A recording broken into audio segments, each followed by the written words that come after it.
ओम नमो भगवते वासुदेवाय। जय श्री कृष्ण। प्रिय भक्तगणों, आइए सुनते हैं श्री विष्णु महापुराण की कथा। श्री पराशर जी बोले, हे द्विज, मैंने तुमसे यह पृथ्वी का विस्तार कहा। इसकी ऊंचाई भी 70 सहस्त्र योजन कही जाती है। मुनि सत्तम, अतल, वितल, नितल, गविस्तमान, महातल, सुतल और पाताल, इन सातों में से प्रत्येक 10-10 सहस्त्र योजन की दूरी पर हैं।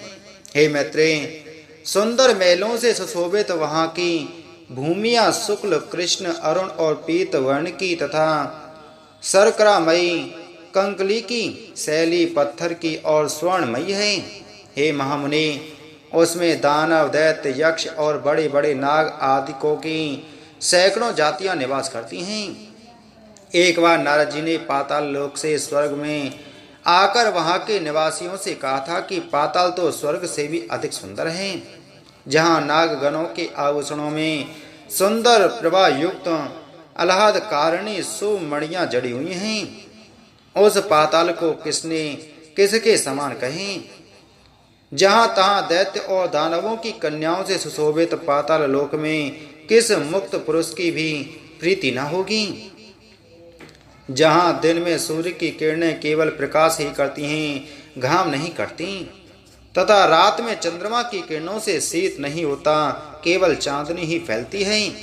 जहां भक्ष्य, भोज और महापान आदि के भोगों से आनंदित सर्पों तथा दानव आदिकों को समय जाता हुआ भी प्रतीत नहीं होता। जहां सुंदर वन, नदियां, रमणीय सरोवर और कमलों के वन हैं। जहाँ नरकोलिकों सुमधुर कूक गूंजती है एवं आकाश मनोहारी है। और हे द्विज, जहाँ पाताल निवासी दैत्य, दानव एवं नागगण द्वारा अति स्वच्छ आभूषण, सुगंध में अनुलेपन, वीणा, वेणु और मृदंग आदि के स्वर तथा तूर्य, ये सब एवं भाग्यशालियों के भोगने योग्य और भी अनेक भोग भोगे जाते हैं। पातालों के नीचे विष्णु भगवान का शेष नामक जो तेजोमय विग्रह है, उसके गुणों का दैत्य अथवा दानवगण भी वर्णन नहीं कर सकते। जिन देवर्षि पूजित देव का सिद्धगण अनंत कहकर बखान करते हैं, वे अति निर्मल, स्पष्ट, स्वस्तिक चिन्हों से विभूषित तथा सहस्त्र सिर वाले हैं, जो अपने फनों की सहस्त्र मणियों से संपूर्ण दिशाओं को दैदीप्यमान करते हुए संसार के कल्याण के लिए समस्त असुरों को वीरहीन करते रहते हैं। मद के कारण अरुण नयन, सदैव एक ही कुंडल पहने हुए तथा मुकुट और माला आदि धारण किए, जो अग्नियुक्त श्वेत पर्वत के समान सुशोभित हैं। मद से उन्मत्त हुए, जो नीलांबर तथा श्वेत हारों से सुशोभित होकर मेघमाला और गंगा प्रवाह से युक्त दूसरे कैलाश पर्वत के समान विराजमान हैं, जो अपने हाथों में हल और उत्तम मूसल धारण किए हैं, तथा जिनकी उपासना शोभा और वारुणी देवी स्वयं मूर्तिमती होकर करती हैं। कल्पांत में जिनके मुखों से विषाग्नि शिखा के समान दीप्यमान संकर्षण नामक रुद्र निकलकर तीनों लोकों का भक्षण कर जाता है, वह समस्त देवगणों से वंदित शेष भगवान अशेष भूमंडल को मुकुटवत धारण किए हुए पाताल तल में विराजमान हैं। उनका बल, वीर, प्रभाव, स्वरूप, तत्व और रूप आकार देवताओं से भी नहीं जाना और कहा जा सकता। जिनके फनों की मणियों की आभा से अरुण वर्ण हुई यह समस्त पृथ्वी फूलों की माला के समान रखी हुई है, उनके बल, वीर का वर्णन भला कौन कर सकेगा? जिस समय मद मस्त नयन शेष जी जमुआई लेते हैं, उस समय समुद्र और वन आदि के सहित यह संपूर्ण पृथ्वी चलायमान हो जाती है। इसके गुणों का अंत गंधर्व, अप्सरा, सिद्ध, किन्नर, नाग और चारण आदि कोई भी नहीं पा सकते। इसलिए वे अविनाशी देव अनंत कहलाते हैं, जिनका नाग वधुओं द्वारा लेपित हरिचंदन पुनः पुनः श्वास वायु से छूट छूट कर दिशाओं को सुगंधित करता रहता है, जिनकी आराधना से पूर्वकालीन महर्षि गर्ग ने समस्त ज्योतिर्मंडल, ग्रह, नक्षत्र आदि और शकुन, अपशकुन आदि नैमित्तिक फलों को तत्वतः जाना था। उन नाग श्रेष्ठ शेष जी ने इस पृथ्वी को अपने मस्तक पर धारण किया हुआ है, जो स्वयं भी देव, असुर और मनुष्यों के सहित संपूर्ण लोकमाला, पाताल आदि समस्त लोकों को धारण किए हुए हैं। श्री पराशर जी बोले, हे विप्र, तदंतर पृथ्वी और जल के नीचे नरक है, जिनमें पापी लोग गिराए जाते हैं। हे महामुनि, उनका विवरण सुनो।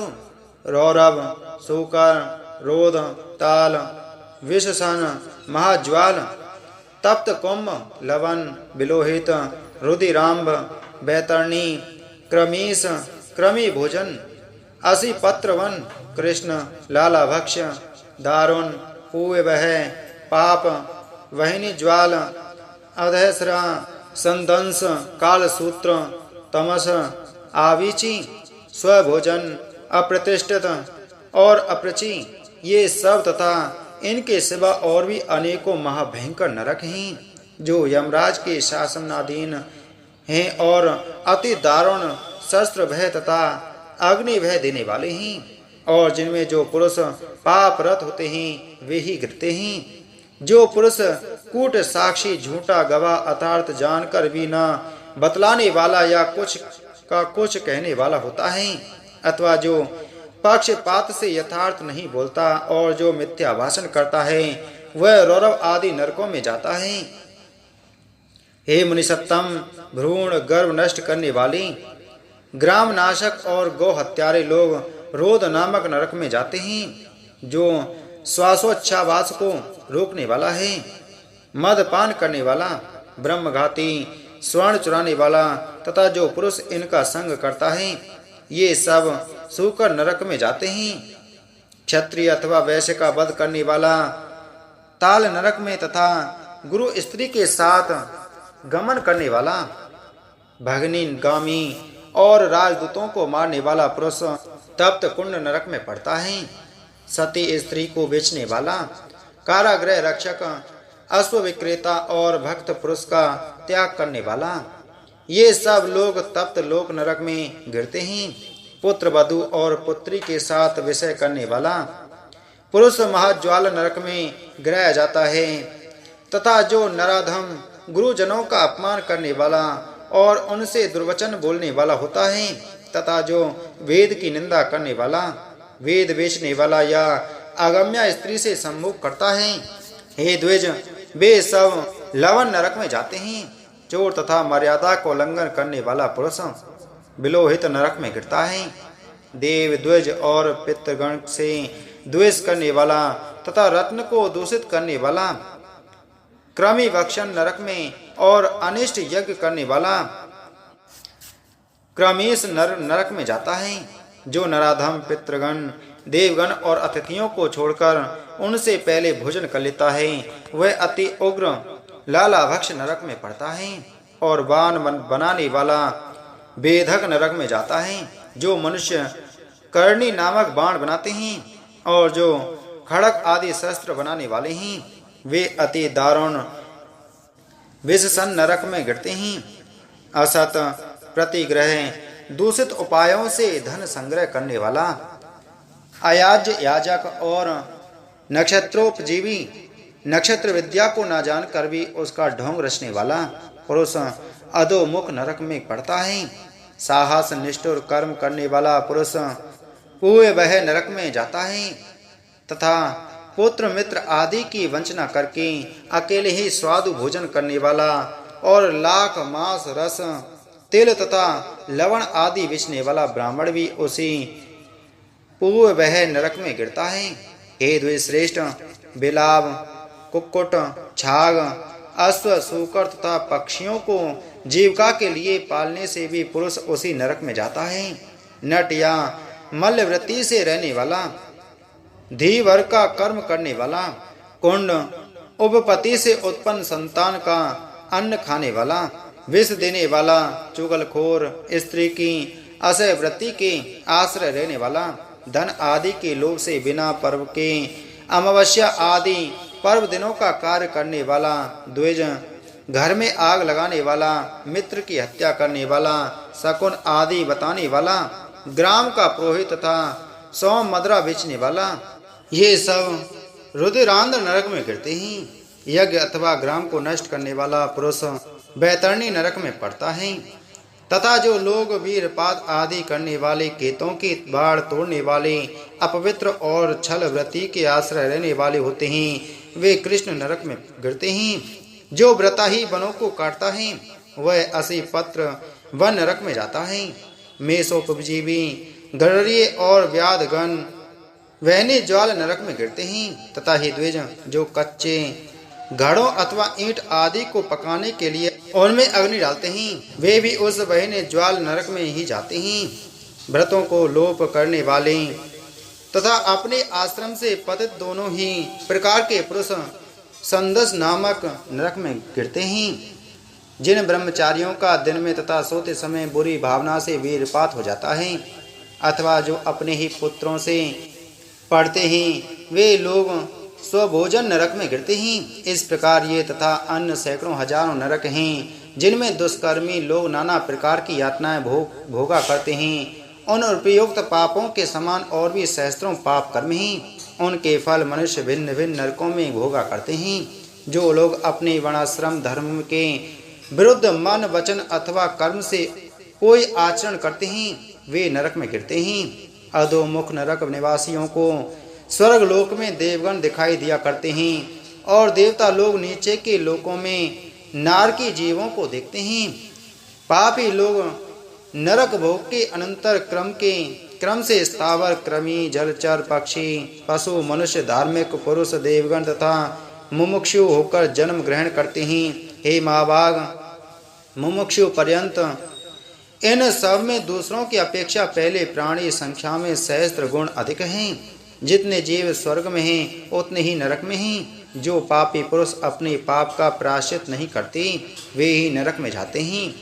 भिन्न भिन्न पापों के अनुरूप जो जो प्रायश्चित हैं, उन्हीं को महर्षियों ने वेदार्थ का स्मरण करके बताया है।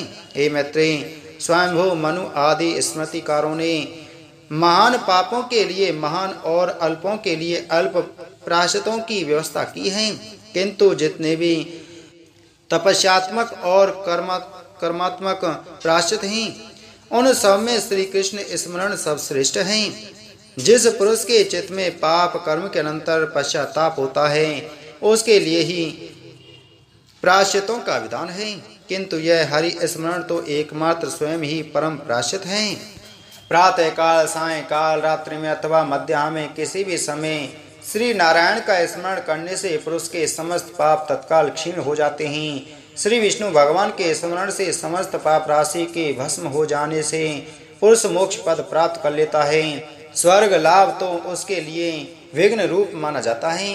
हे मैत्रेय, जिसका चित्त जप होम और अर्चन आदि करते हुए निरंतर भगवान वासुदेव में लगा रहता है, उसके लिए इंद्र पद आदि फल तो अंतराय विघ्न है। कहाँ तो पुनर्जन्म के चक्र में डालने वाली स्वर्ग प्राप्ति और कहाँ मोक्ष का सर्वोत्तम बीज वासुदेव नाम का जप। इसलिए हे मुनि, श्री विष्णु भगवान का अहर्निश स्मरण करने से संपूर्ण पाप क्षीण हो जाने के कारण मनुष्य फिर नरक में नहीं जाता। चित्त को प्रिय लगने वाला ही स्वर्ग है और उसके विपरीत अप्रिय लगने वाला ही नरक है। हे द्विजोत्तम, पाप और पुण्य ही के दूसरे नाम नरक और स्वर्ग हैं। जबकि एक ही वस्तु सुख और दुख तथा ईर्षा और कोप का कारण हो जाती है, तो उसमें वस्तुतः नियमित स्वभाववत ही कहाँ है। क्योंकि एक ही वस्तु कभी प्रीति की कारण होती है तो वही दूसरे समय दुखदायिनी हो जाती है, और वही कभी क्रोध की हेतु होती है तो कभी प्रसन्नता देने वाली हो जाती है। अतः कोई भी पदार्थ दुख में नहीं है और ना कोई सुख में है। ये सुख दुख तो मन के ही विकार हैं। परमार्थतः है ज्ञान ही परब्रह्म है और अविद्या की उपाधि से वही बंधन का कारण है। यह संपूर्ण विश्व ज्ञान में ही है। ज्ञान से भिन्न और कोई वस्तु नहीं है। हे मैत्रेय, विद्या और अविद्या को ही भी तुम ज्ञान ही समझो। हे द्विज, इस प्रकार मैंने तुमसे समस्त भूमंडल, संपूर्ण पाताल लोक और नरकों का वर्णन कर दिया।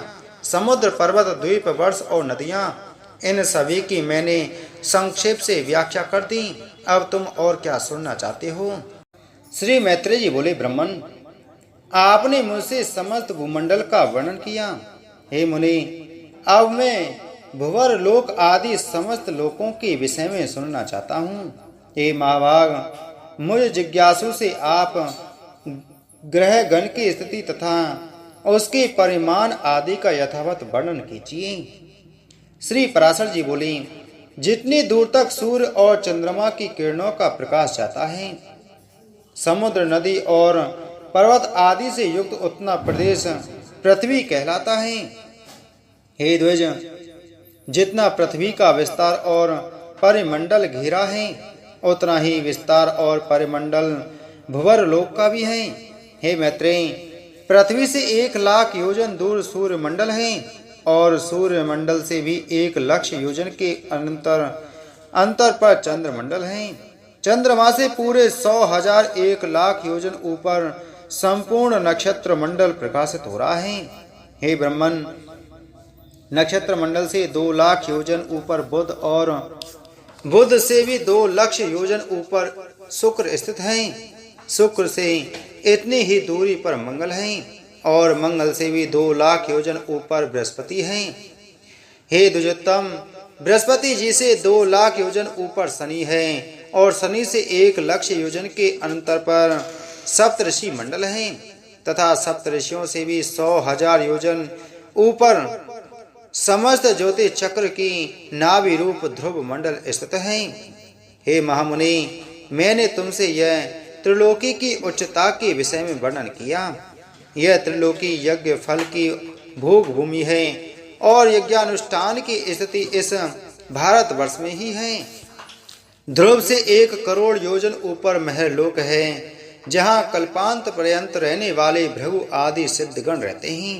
हे मैत्रेय, उससे भी 2 करोड़ योजन ऊपर जनलोक है, जिसमें ब्रह्मा जी के प्रख्यात पुत्र निर्मल चित्त सनक आदि रहते हैं। जनलोक से 54 अर्थात 8 करोड़ योजन ऊपर तपलोक हैं। वहाँ बैराज नामक देवगणों का निवास है, जिनका कभी दाह नहीं होता। तपलोक से 6 गुना अर्थात 12 करोड़ योजन के अंतर पर सत्यलोक सुशोभित है, जो ब्रह्मलोक भी कहलाता है और जिसमें फिर न मरने वाले अमरगण निवास करते हैं। जो भी पार्थिव वस्तु चरण संचार के योग्य है, वह भूलोक ही है। उसका विस्तार में कह चुका। हे मुनिश्रेष्ठ, पृथ्वी और सूर्य के मध्य में जो सिद्धगण और मुनिगण सेवित स्थान है, वही दूसरा भुवर लोक है। सूर्य और ध्रुव के बीच में जो 14,00,000 योजन का अंतर है, उसी को लोक स्थिति का विचार करने वालों ने स्वर्लोक कहा है। हे मैत्रेय, ये भूर भुव स्वा कृतक त्रिलोक कहलाते हैं और जन तप तथा सत्य ये तीनों अकृतक लोक हैं। इन कृतक और अकृतक त्रिलोकियों के मध्य में महरलोक कहा जाता है, जो कल्पांत में केवल जन शून्य हो जाता है, अत्यंत नष्ट नहीं होता, इसलिए यह कृत का कृत कहलाता है। हे मैत्रेय, इस प्रकार मैंने तुमसे ये 7 लोक और 7 ही पाताल कहे। इस ब्रह्मांड का बस इतना ही विस्तार है। यह ब्रह्मांड कपेत्य कैसे कहते के बीज के समान ऊपर नीचे सब ओर अंड कटाह से घिरा हुआ है। हे मैत्रेय, यह अंड अपने से 10 गुने जल से आवृत है और वह जल का संपूर्ण आवरण अग्नि से घिरा हुआ है। अग्नि वायु से और वायु आकाश से परिवेष्टित है तथा आकाश भूतों के कारण तामस अहंकार और अहंकार महतत्व से घिरा हुआ है। हे मैत्रेय, ये 7 उत्तरोत्तर एक दूसरे से 10 गुने हैं। महतत्व को भी प्रधान ने आवृत कर रखा है। वह अनंत है तथा उसका न कभी अंत नाश होता है और न कोई संख्या ही है, क्योंकि हे मुनि, वह अनंत असंख्य अपरिमेय और संपूर्ण जगत का कारण है और वही परास प्रकृति है। उसमें ऐसे ऐसे हजारों लाखों तथा सैकड़ों करोड़ ब्रह्मांड हैं। जिस प्रकार काष्ठ में अग्नि और तिल में तेल रहता है, उसी प्रकार स्वयं प्रकाश चेतनात्मा व्यापक पुरुष प्रधान में स्थित है। हे महाबुद्धे, ये संयमशील आपस में मिले हुए प्रधान और पृथ्वी समस्त भूतों की स्वरूप भूता विष्णु शक्ति से आवृत हैं। हे महामते, वह विष्णु शक्ति ही प्रलय के समय उनके पार्थक्य और स्थिति के समय उनके सम्मिलन के हेतु हैं तथा सर्वारंग के समय वही अनेक क्षोभ की कारण है। जिस प्रकार जल के संसर्ग से वायु सैकड़ों जल कणों को धारण करता है, उसी प्रकार भगवान विष्णु की शक्ति भी प्रधान पुरुष में जगत को धारण करती है। हे मुनि, जिस प्रकार आदि बीज से ही मूल, स्कंद और शाखा आदि के सहित वृक्ष उत्पन्न होता है और तदंतर उससे और भी बीज उत्पन्न होते हैं तथा उन बीजों से अन्यान वृक्ष उत्पन्न होते हैं और वे भी उन्हीं लक्षण द्रव्य और कारणों से युक्त होते हैं, उसी प्रकार पहले अव्याकृत प्रधान से मैं तत्व से लेकर पंचभूत पर्यंत संपूर्ण विकार उत्पन्न होते हैं तथा उनसे देव असुर आदि का जन्म होता है और फिर उनके पुत्र तथा उन पुत्रों के अन्य पुत्र होते हैं। अपने बीज से अन्य वृक्ष के उत्पन्न होने से जिस प्रकार पूर्व वृक्ष की कोई क्षति नहीं होती, उसी प्रकार अन्य प्राणियों के उत्पन्न होने से उनके जन्मदाता प्राणियों का हर्ष नहीं होता। जिस प्रकार आकाश और काल आदि सन्निधि मात्र से ही वृक्ष के कारण होते हैं, उसी प्रकार भगवान श्री हरि भी बिना परिणाम के ही विश्व के कारण हैं। हे मुनि सत्तम, जिस प्रकार धान के बीज में मूल, नाल, पत्ते, अंकुर, तना, कोष, पुष्प, क्षीर, टंडुल, तुष और कण सभी रहते हैं तथा अंकुरोत्पत्ति की हेतुभूत भूमि एवं जल आदि सामग्री के प्राप्त होने पर वे प्रकट हो जाते हैं, उसी प्रकार अपने अनेक पूर्व कर्मों में स्थित देवता आदि विष्णु शक्ति का आश्रय पाने पर आविर्भूत हो जाते हैं, जिससे यह संपूर्ण जगत उत्पन्न हुआ है, जो स्वयं जगत रूप से स्थित है, जिसमें यह स्थित है तथा जिसमें यह लीन हो जाएगा, वह पर ब्रह्म ही विष्णु भगवान है। वह ब्रह्म ही उन विष्णु का परम धाम पर स्वरूप है। वह पद सत और असत दोनों से विलक्षण है तथा उससे अभिन्न हुआ भी यह संपूर्ण चराचर जगत उससे उत्पन्न हुआ है। वही अव्यक्त मूल प्रकृति है, वही व्यक्त स्वरूप संसार है, उसी में यह संपूर्ण जगत लीन होता है तथा उसी के आश्रय स्थित है। यज्ञ आदि क्रियाओं का कर्ता वही है, यज्ञ रूप से उसी का यजन किया जाता है और उन यज्ञ आदि का फल स्वरूप भी वही है तथा यज्ञ के साधन रूप जो स्त्रुवा आदि हैं, वे सब भी हरि से अतिरिक्त और कुछ नहीं। श्री पराशर जी बोले, हे सुब्रत, मैंने तुमसे यह ब्रह्मांड की स्थिति कही, अब सूर्य आदि ग्रहों की स्थिति और उनके परिमाण सुनो। हे मुनि श्रेष्ठ, सूर्य देव के रथ का विस्तार 9000 योजन है तथा इससे दूना उसका ईसा दंड जुआ और रथ के बीच का भाग है। उसका धुरा 1.5 करोड़ 7 लाख योजन लंबा है, जिसमें उसका पहिया लगा हुआ है।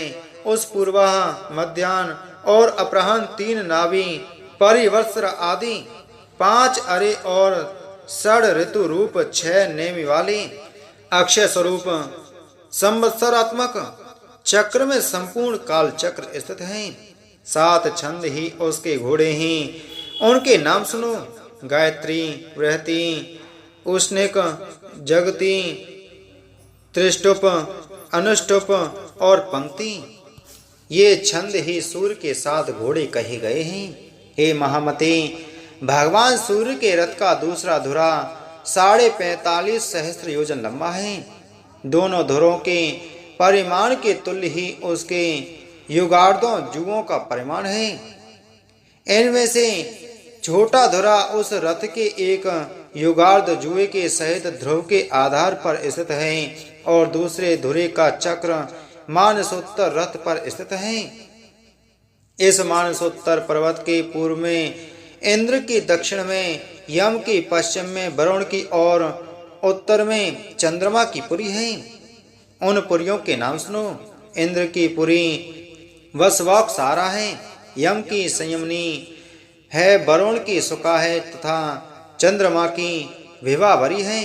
हे मैत्रेय, ज्योतिष चक्र के सहित भगवान भानु दक्षिण दिशा में प्रवेश कर छोटे हुए बाण के समान तीव्र वेग से चलते हैं। भगवान सूर्यदेव दिन और रात्रि की व्यवस्था के कारण है और राग आदि क्लेशों के क्षीण हो जाने पर वे ही क्रम मुक्ति भागी योगी जनों के देवयान नामक श्रेष्ठ मार्ग हैं।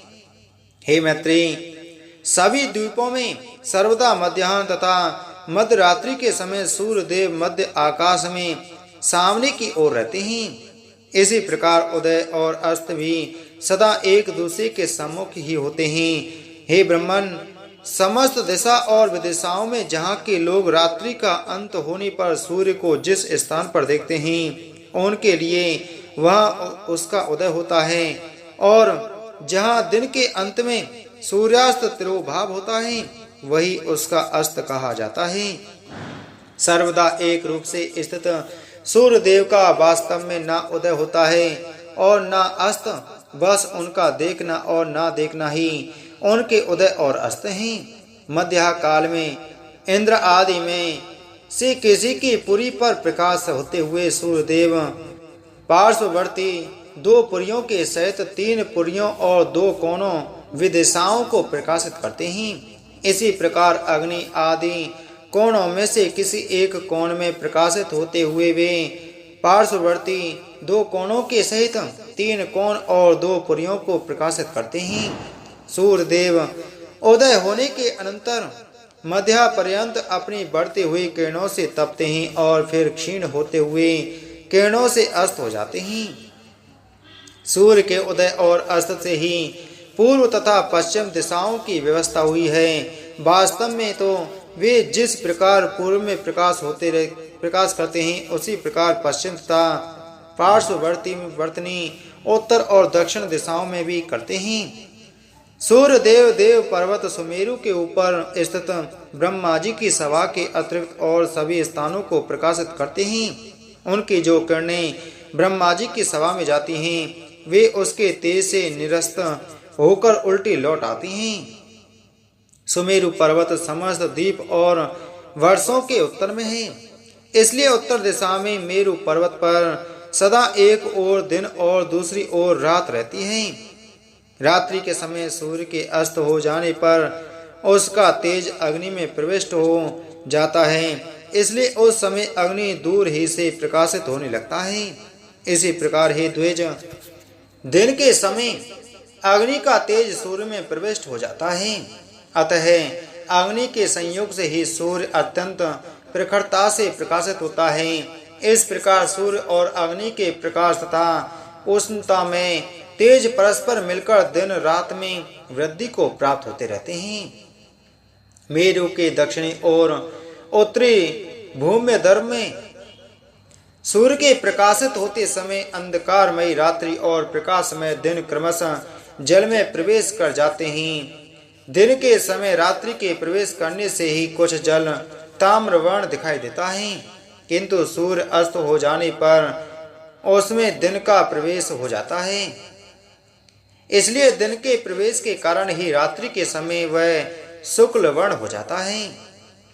इस प्रकार जब सूर्य पुष्करणी द्वीप की मध्य में पहुंचकर पृथ्वी का 30वां भाग पार कर लेता है तो उसकी वह गति एक मुहूर्त की होती है, अर्थात उतने भाग के अतिक्रमण करने में उसे जितना समय लगता है वही मुहूर्त कहलाता है। हे द्विज, कोलाल चक्र कुमार के चाक के सिरे पर घूमते हुए जीव के समान भ्रमण करता हुआ यह सूर्य पृथ्वी के 30 भागों का अतिक्रमण करने पर एक दिन रात्रि करता है। हे द्विज, उत्तरायण के आरंभ में सूर्य सबसे पहले मकर राशि में जाता है, उसके पश्चात वह कुंभ और मीन राशियों में एक राशि से दूसरी राशि में जाता है। इन तीनों राशियों को भोग चुकने पर सूर्य रात्रि और दिन को समान करता हुआ वैष्णव गति का अवलंबन करता है, अर्थात वह भूमध्य रेखा के बीच में ही चलता है। उसके अनंतर नित्य प्रति रात्रि क्षीण होने लगती है और दिन बढ़ने लगता है। फिर मेष तथा वृष राशि का अतिक्रमण कर मिथुन राशि से निकलकर उत्तरायण की अंतिम सीमा पर उपस्थित हो वह कर्क राशि में पहुंचकर दक्षिणायन का आरंभ करता है।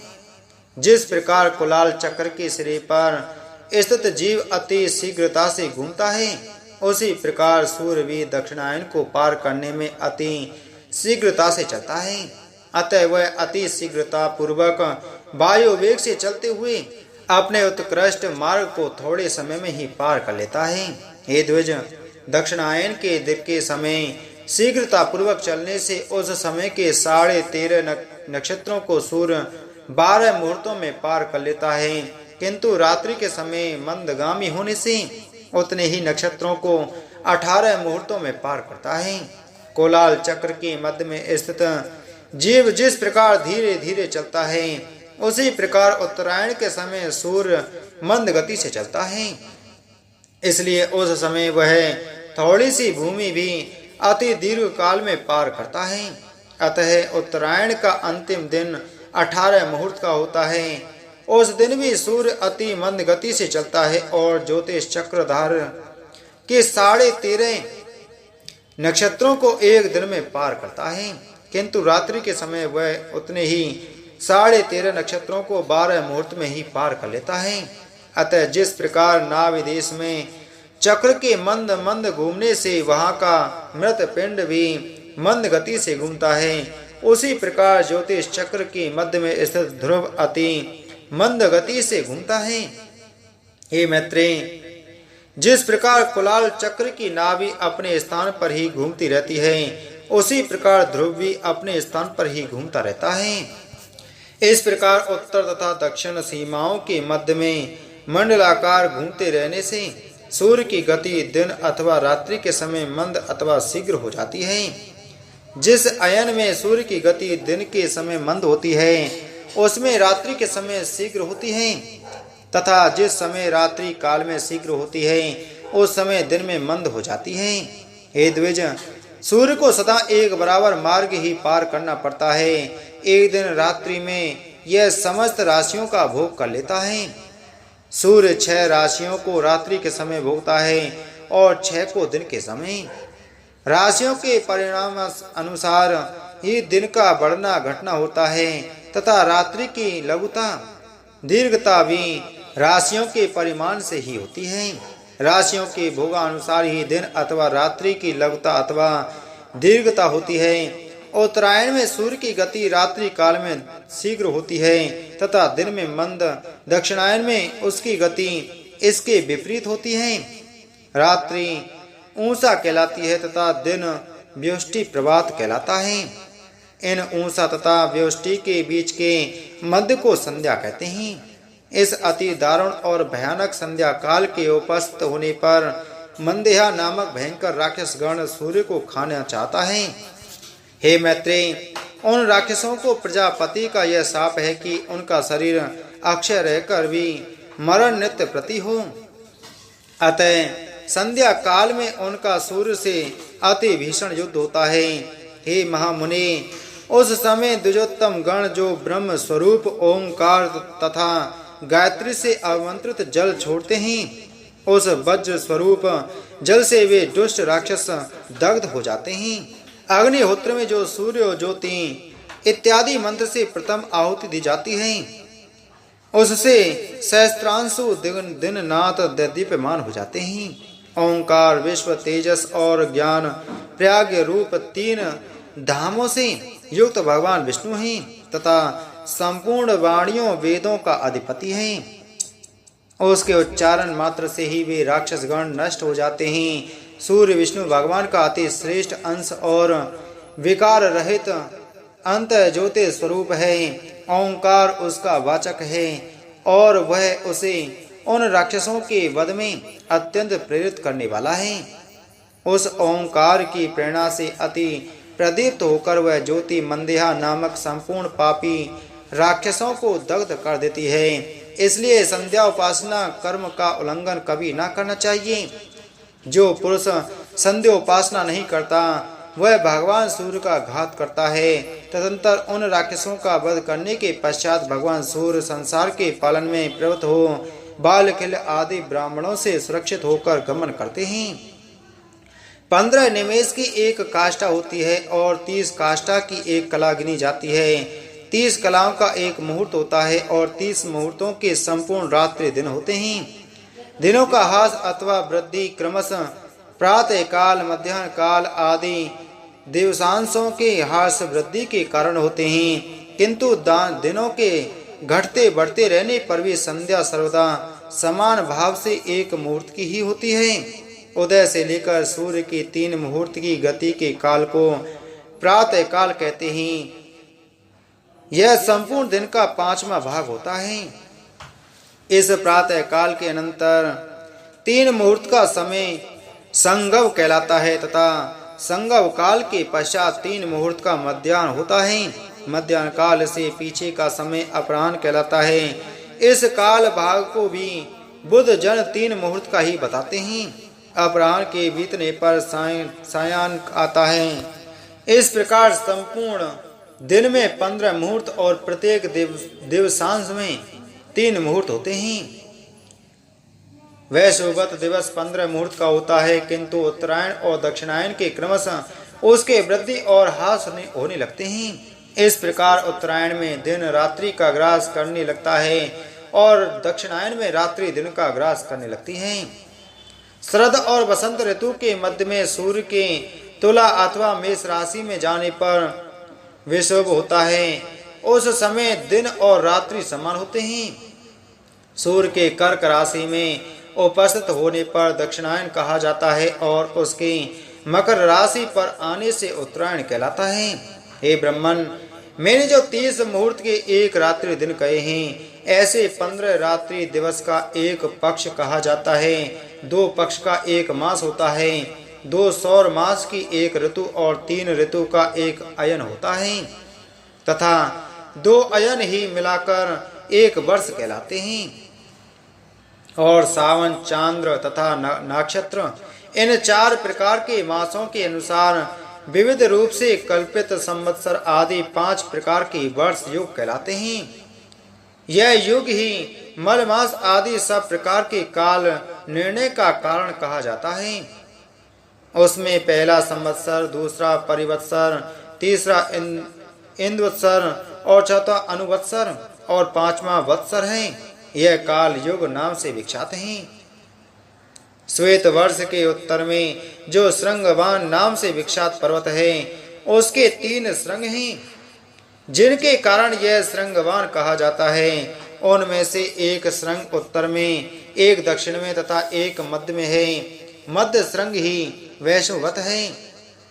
शरद और वसंत ऋतु के मध्य में सूर्य इस वैशुवंत श्रृंगार पर आते हैं। अतः हे मैत्रेय, मेष अथवा तुला राशि के आरंभ में तिमिराप हारी सूर्यदेव विषुवत पर स्थित होकर दिन और रात्रि को समान परिमाण कर देते हैं। उस समय ये दोनों 15-15 मुहूर्त के होते हैं।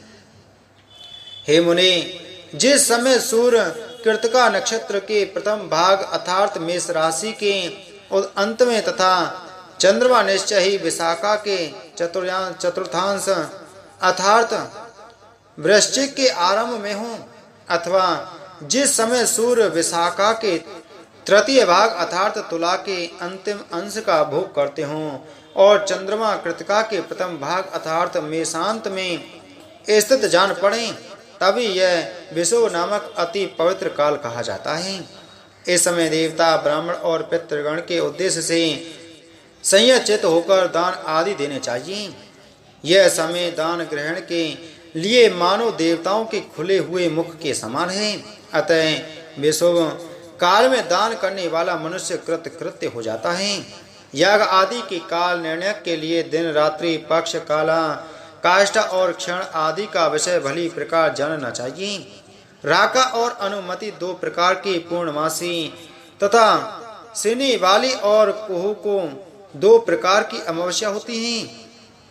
माघ, फाल्गुन, चैत्र, वैशाख तथा ज्येष्ठ, आषाढ़ ये 6 मास उत्तरायण होते हैं और श्रावण, भाद्र, कार्तिक आश्विन तथा अगहन पौष ये 6 दक्षिणायन कहलाते हैं। मैंने पहले तुमसे जिस लोकालोक पर्वत का वर्णन किया है उसी पर 4 व्रतशील लोकपाल निवास करते हैं। हे द्विज, सुधामा, कर्दम के पुत्र शंखपाद और हिरण्यरोमा तथा केतुमान ये चारों निर्द्वंद निर्विमान निरालस्य और निष्परिग्रह लोकपालगण लोकालोक पर्वत की चारों दिशाओं में स्थित हैं, जो अगस्त के उत्तर तथा अजवीथी के दक्षिण में वैश्वानर मार्ग से भिन्न मृगवीथी नामक मार्ग है, वही प्रतयान पथ है। उस प्रतयान मार्ग में महात्मा मुनिजन रहते हैं, जो लोग अग्निहोत्री होकर प्राणियों की उत्पत्ति के आरंभक ब्रह्म वेद की स्तुति करते हुए यज्ञानुष्ठान के उद्यत हो कर्म का आरंभ करते हैं, वह पितृयान उनका दक्षिण मार्ग है।